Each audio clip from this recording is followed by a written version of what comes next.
One of the things I was actually going to bring up was doing things on the cheap. I think we said, oh, do you ever see scenarios like, because we certainly do see scenarios where people try and do things on the cheap. And again, this is very, very similar to veterinary practice.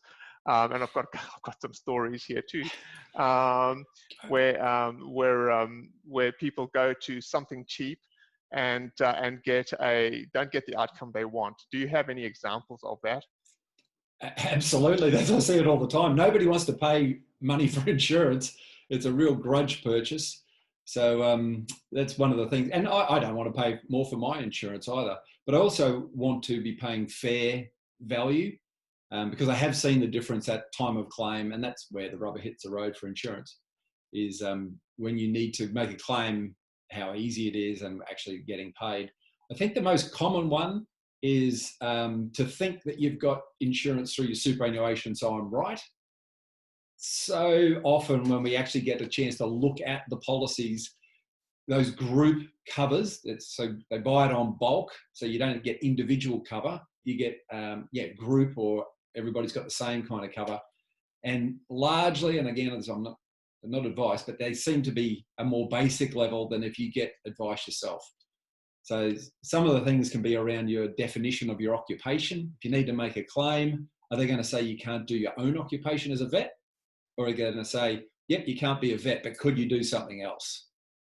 So that can be a difference between getting a payout and, yeah, sorry, no. So do you see this stuff? And again, this is something we haven't prepared for this. Do you see this coming off like online, like people buying insurances online without a consultation effectively or without an interview with anyone? Does that happen a lot?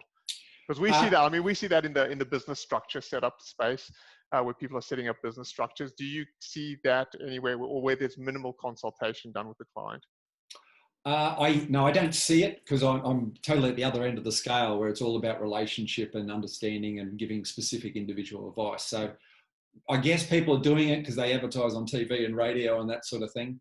But you can actually these days just recently go onto the Money Smart website, the government's website, and you can have a look at claims paid via that direct type of insurance versus claims paid via the group superannuation thing I was talking about before, versus claims paid by individual advice, where people have got individual advice.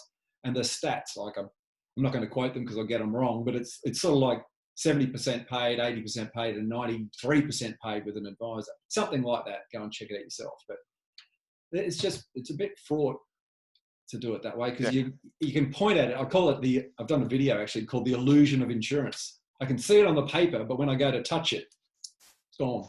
It's not there, yeah. And I think vets can relate to this from the whole Dr. Google thing, where clients refer to something on the internet and find something cheap on the internet and think it's going to do the job for them without going to the vet. And I think it's around, it's the same in the accounting space. I presume it's the same in your space. I mean, classically, some of the stories we've seen is people going online to set up all their structures to set up a self-managed super fund.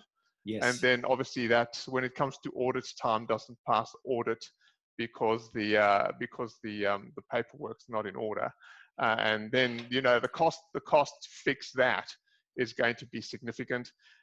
We see people going online to set up business structures if they're starting up a new business, and they'll set themselves up as as a sole trader maybe, or they'll set themselves up in a company but make themselves shareholders. And when it comes to selling the business down the track, you're looking at tens of thousands, not hundreds of thousands of a difference in the tax outcome.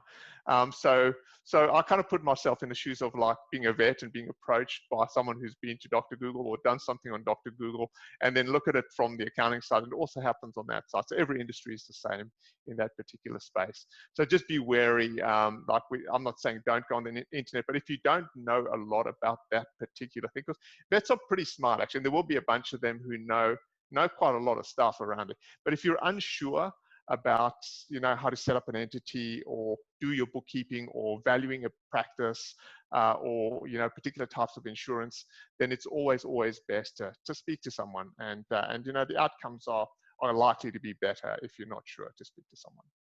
100% agree, and I think that's a great summation of this concept of the title prevention versus cure, because in my view, and I've seen the mistakes as well, you're far better off spending a little bit of money up front and getting the prevention by talking to a specialist than trying to fix it, come up with a cure when the problem's happened.